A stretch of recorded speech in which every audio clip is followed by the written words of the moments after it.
So energy is a real thing, and you got sent on this journey because of your spinal injury or your spinal disease. Yes. So tell me about that. I was diagnosed with a degenerative facet disease and was told that I wasn't going to walk after 40. And I was already part-time in a wheelchair and part-time walking with a cane. And yeah, Wow. I had horses. I was running 10 miles up and down mountains and surfing. And to hear that was no bueno.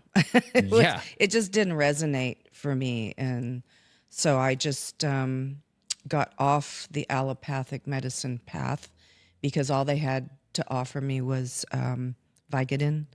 And I was a young mom. I didn't want to live that way. And so I started exploring things like Reiki.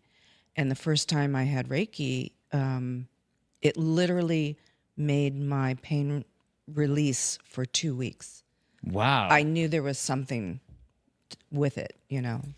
I've tried Reiki, and I got to say, like in my mind, I was very relaxed because I knew somebody was there next to me doing, like almost touching me. Mm-hmm. That's where they hover their hands over you, right? Mm-hmm. And I just imagined in my mind, okay, there's energy feeling like coming through their hands into me and feel it. So do you think that it is more of a mind thing or in the subject that you're treating, or does it really transfer energy through a body? Yes. That's my belief and my experience with it. Mm-hmm. And, we're all energy, right? Everything on planet, off planet, everything has energy. And just depends on to what degree. And when you're intentionally moving frequency from the body, we say, everybody can draw from a different source.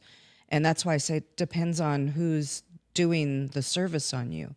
Because my feeling is when they're drawing from a more positive source, that you can really feel it kind of go through your body electrically through chills, and you'll feel organs moving, and you'll feel the energy around it. And really what it's doing is trying to move blocked energy that's within you.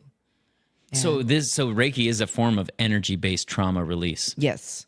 Okay. Or yes, physical, emotional, yes, release. Okay.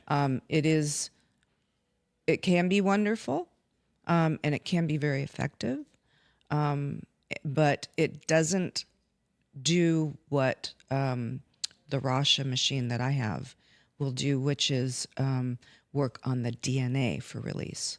So this is something that you've discovered through your journey here, is this machine. Yeah. It's called the RASHA machine. The RASHA, yeah. And so does it go beyond? A few years ago, 2018, I heard a podcast about this machine, the RASHA, and I had heard that what it was doing was actually time reversing the DNA to when it was well.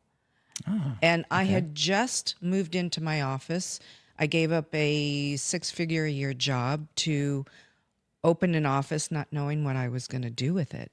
But I knew that that I had a dream of a wellness center like 9 years before that. And somebody said, it's time. You need to do this. You need to start. And I was like, oh, okay. I don't even have clients. And they said, don't tell me what you think. Tell me what you feel. And they took a picture of the view from my office.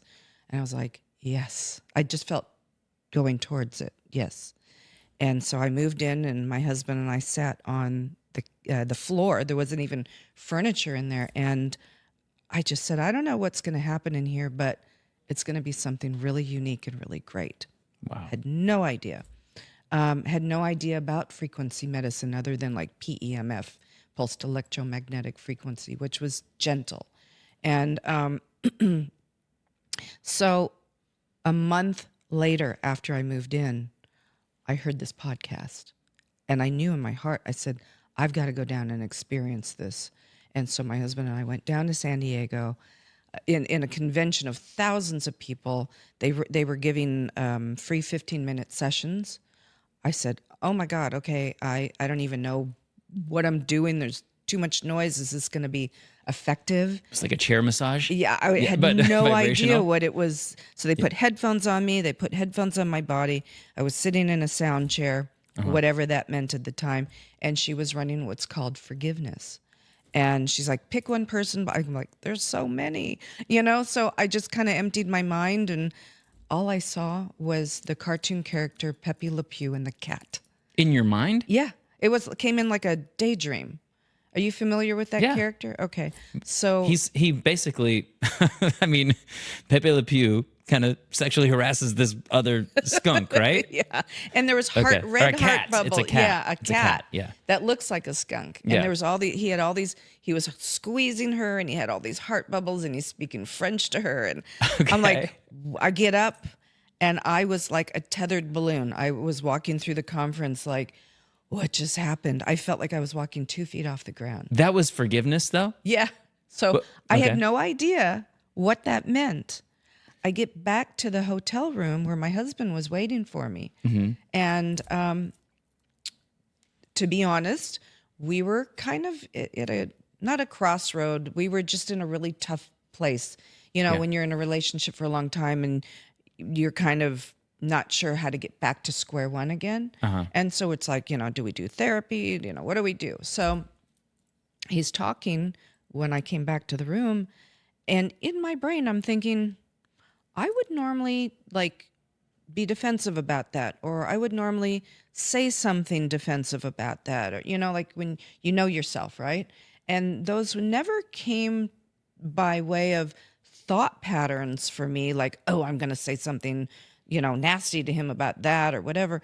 It was more like just kind of wells up inside of you, right? You can't help it. You're kind of, just from your subconscious, not your conscious mind. And it doesn't feel good when you really don't want to do that. And so I was like, why don't I have that emotion to do that? That was really weird. I go, okay, this feels good. How long is that going to last for? I was like, I hope this doesn't go away very fast. And literally it never came back. Like the whatever issue you had with your husband? Yeah, because you figure you've got two people that come together with two different sets of baggage, right? Yeah, like And- a skunk and a cat. Yeah. Maybe that's that was the metaphor that your mind was trying to tell you. Well, my husband was trying every which way. God bless him. He's such an amazing person. Was trying every which way he could to try to figure this out and hold on to me. And that's what I felt like. I was Mon chéri. squeezing to get Okay. away from it because I didn't know what to do, or it was uncomfortable at the time while I was trying to figure it out. And so, but I didn't put it together until as time went by. And I said, that was the Pepe Le Pew and the cat. And so you were the cat, and Yes. he maybe needed a shower.